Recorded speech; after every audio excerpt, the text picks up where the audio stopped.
الحمد لله رب العالمين والعاقبة للمتقين والسلام على أشرف الأنبياء والمرسلين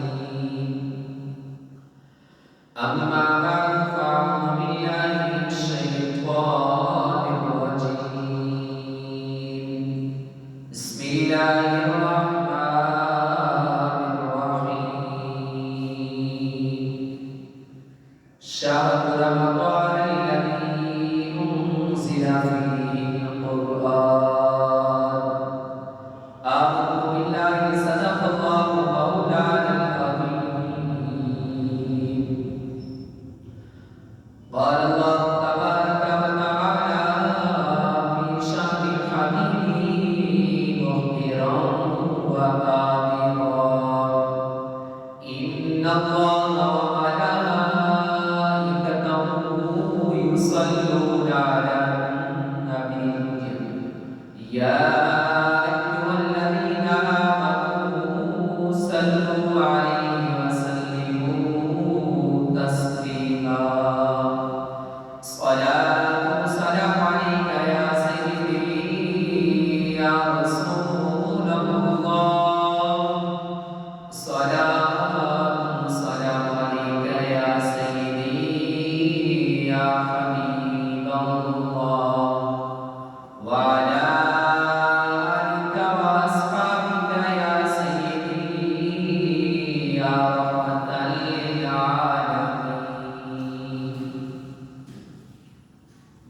تمام سلام خالق السماوات کی اور تمام سلام نبی مکرم شفیع معصوم صلی اللہ علیہ وآلہ وسلم کے زندگی پیش کرنے کے بعد معزز سامعین ناظرین السلام علیکم ورحمۃ اللہ وبرکاتہ۔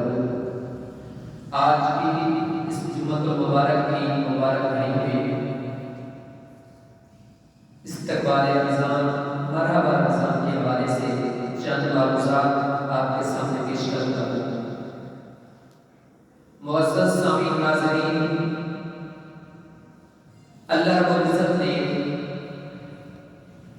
ہماری بھلائی اور بہتری کے لیے اور اپنا قرب عطا کرنے کے لیے جو عبادات ہمیں عطا فرمائی ان میں سے ایک اہم عبادت رمضان المبارک کے روزے رکھنا ہے۔ معزز سامعین کرام، فرض اور نفل میں بہت بڑا فرق ہے۔ رب کا قرب حاصل کرنے کے لیے جتنی فرض کی اہمیت ہے اس کے مقابلے میں نفل کی بہت کم اہمیت ہے۔ اگر کوئی بندہ ایک فرض کی جگہ 1000 نفل بھی ادا کرتا ہے تو رب کا قرب حاصل کرنے کے اعتبار سے اس مقام کو نہیں پہنچ سکتے۔ ویسے اگرچہ ادا کرنے میں نفل اور فرائض برابر ہی ہیں۔ مثلا اگر کوئی نیت کرتا ہے 2 رکعت نماز فرض کی تو وہ بھی شروع میں ثنا پڑھے گا، پھر سورۃ فاتحہ پڑھے گا، پھر اس کے ساتھ سبق ملائے گا، اسی طرح رکوع و سجود۔ اور اگر کوئی بندہ 2 رکعت نفل کی نیت کرتا ہے تو وہ بھی ایسے ہی کرے گا۔ لیکن رب کا قرب حاصل کرنے کے اعتبار سے جتنی اہمیت فرض کی ہے کبھی بھی وہ نفل کی نہیں ہو سکتی۔ رمضان المبارک وہ بابرکت مہینہ ہے کہ جس میں نفل کی بھی اہمیت بڑھ جاتی ہے۔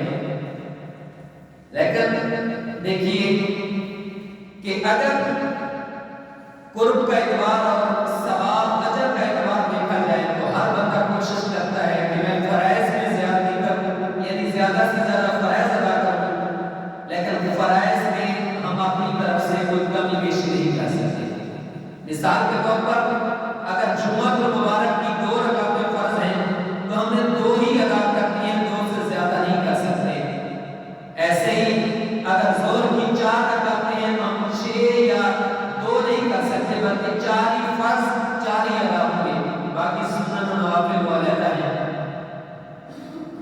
تو رمضان المبارک کی وہ گھڑیاں ہیں، وہ بابرکت گھڑیاں ہیں جس میں اگر آپ نفل ادا کریں گے تو رب العزت اپنے فضل و کرم سے ثواب آپ کو فرائض کا عطا فرمائے گا، اور اگر آپ فرض ادا کریں گے تو 70 ایک فرض کے بدلے 70 فرض کا ثواب آپ کو دیا جائے گا۔ تو ان رمضان مبارک کی مبارک گھڑیوں میں اگر کوئی بندہ کوشش کرتا ہے زیادہ نوافل ادا کرنے کی تو وہ اللہ رب العزت کے فضل و کرم سے فرائض کا ثواب پائے گا۔ لہذا ہم سب کو کوشش کرنی چاہیے کہ ہم فرائض کا ثواب پانے کی نیت سے اس ماہ مبارک میں نوافل کی جتنا ہو سکے زیادہ سے زیادہ کثرت کریں، اور اسی طرح رمضان المبارک کا استقبال کرنا یعنی رمضان مبارک کا انتظار کرنا ایک طرح کا یہ بھی ثواب ہے کہ حدیث مبارکہ ہے نبی محمد صلی اللہ علیہ وسلم نے فرمایا کہ انتظار الصلاۃ بعد الصلاۃ یعنی ایک نماز کے وقت گزرنے کے بعد دوسری نماز کا انتظار کرنا یہ بھی ثواب ہے۔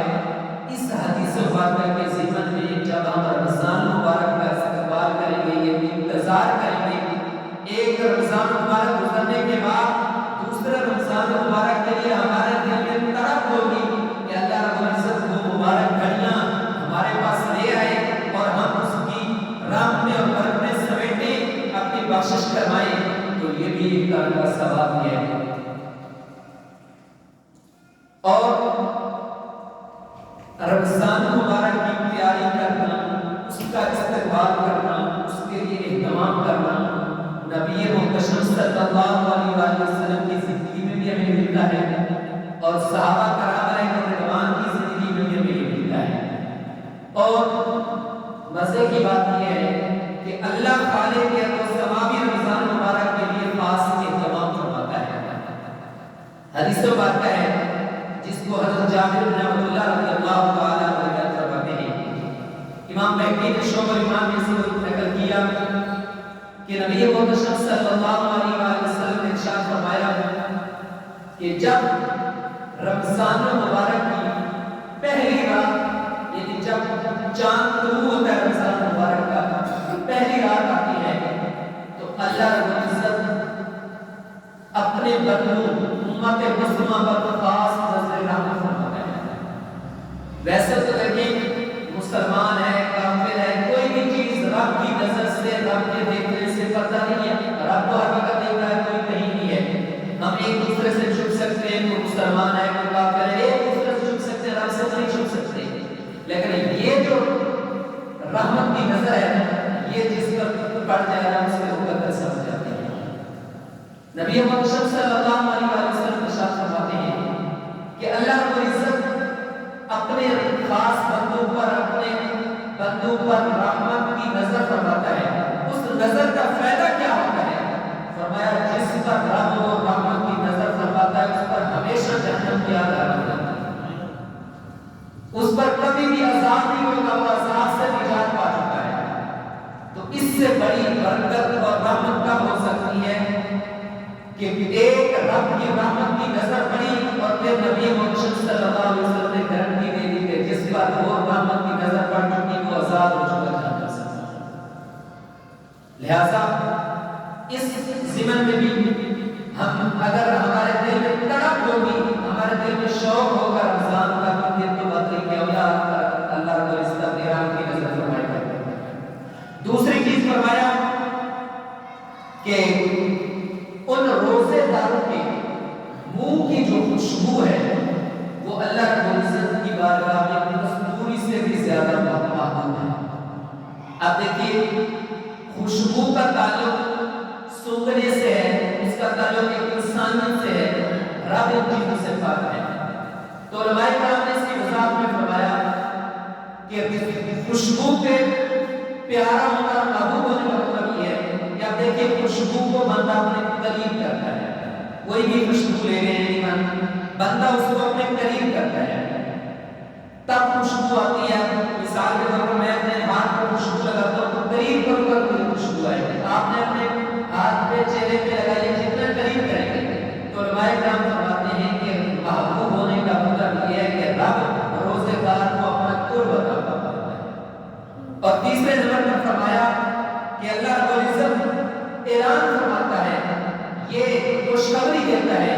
کہ بے شک دن اور رات رب العزت کے فرشتے امت مسلمہ کے لیے اور بالخصوص روزہ رکھنے والے کے لیے مغفرت کی دعا کرتے ہیں. اب ہم اپنے لیے دعا کریں، ہو سکتا ہے ہماری قبول ہو نہ ہو. ہمارا کوئی پیر، ہمارا کوئی استاد، ہمارا کوئی بزرگ ہمارے لیے دعا کرے، ہو سکتا ہے قبول ہو نہ ہو.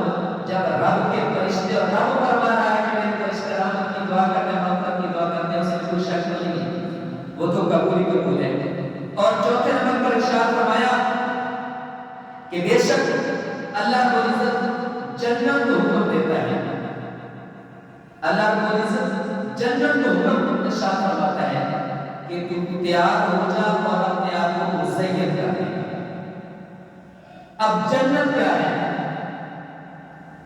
حدیث پاک کا نبی اکرم صلی اللہ علیہ وسلم نے فرمایا کہ جنت اور اس کی جو چیزیں ہیں، جو کچھ اس میں ہے، وہ ایسی چیزیں ہیں کہ جس کو نہ تو آج تک کسی آنکھ نے دیکھا ہے، نہ کسی کان نے سنا ہے، اور آج تک کسی کے خیال میں بھی وہ چیزیں نہیں ہیں. جنت میں وہ چیزیں ہیں. جب جنت کی پہلی ہی اتنی شان ہے کہ کوئی بندہ کسی کا وہم و گمان ہی نہیں کرتا جنت کی طرف، تو پھر رب اس جنت کو فرما رہا ہے کہ تم اپنے آپ کو مزین کر لے، تیار کر لے. کیوں؟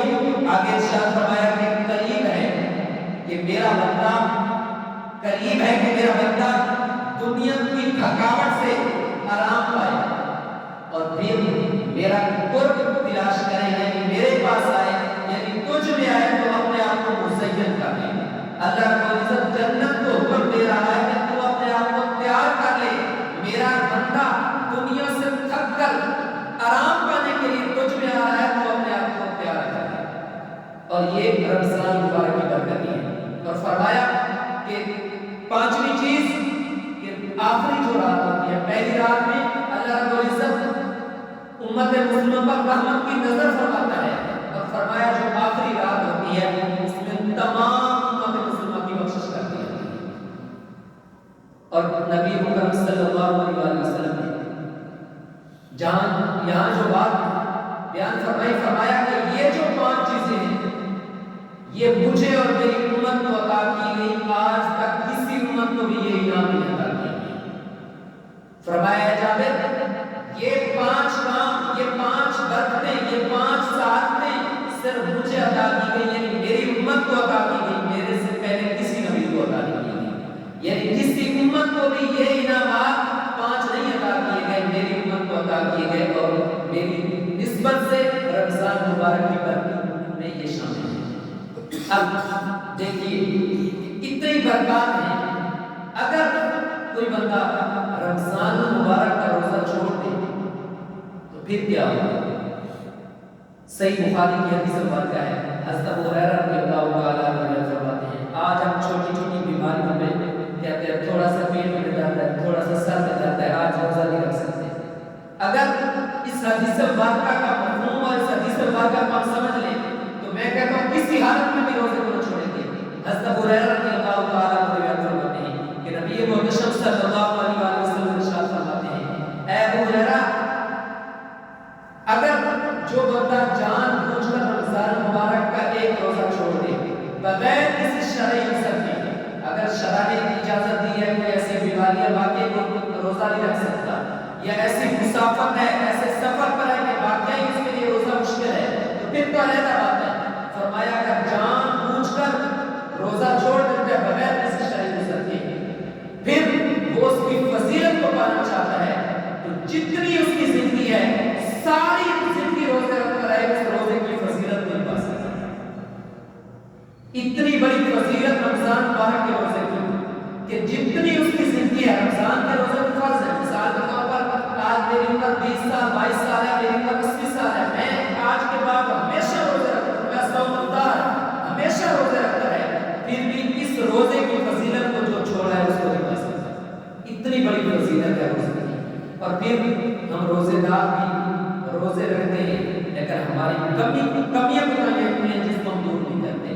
اس کے متعلق بھی نبی اکرم صلی اللہ علیہ وسلم نے فرمایا داخل یا روایت موجود ہے، فرمایا کتنے ہی لوگ ایسے روزے دار ہیں کہ جن کو پیاس کے علاوہ کچھ بھی نہیں یعنی ان کو روزے کا مقصد کو نہیں پاتے. نبی اکرم صلی اللہ علیہ وسلم نے جو خطبہ ارشاد فرمایا شعبان کے آخر میں، اس میں ارشاد فرمایا نا کہ یہ ماہ مبارک صبر کا ہے اور صبر کا اجر صرف جنت ہی ہے. اب اگر کوئی صبر نہیں کرتا، اب روزہ صرف بھوکا پیاسا رہنے کا نام نہیں ہے. اب سارا دن دنیا کے سارے باقی گناہ کرتے رہے اور صرف بھوکے پیاسے رہنے لگے. اس حدیث کے ضمن میں تو ہم آ جائیں گے کہ صرف بھوک اور پیاس کے پیاسے ہوں گے اور کچھ نہیں حاصل ہوگا. اور فرمایا ہے اسی طرح کتنے قیام کرنے والے ہیں کہ ان کو صرف بے خوابی یعنی نیند ہی حاصل ہوگی اور کچھ بھی حاصل نہیں ہوگا. تو لہٰذا اللہ رب العزت ہمیں روزے رکھنے اور جیسے رب العزت کی منشا ہے اور نبی اکرم صلی اللہ علیہ وسلم نے ہمیں تعلیم دی ہے اس کے مطابق روزے رکھنے کی توفیق اور ہمت عطا فرمائے. اور اللہ خالق ہمیں اس ماہ مبارک کو جیسے نبی اکرم صلی اللہ علیہ وسلم نے تعلیم ارشاد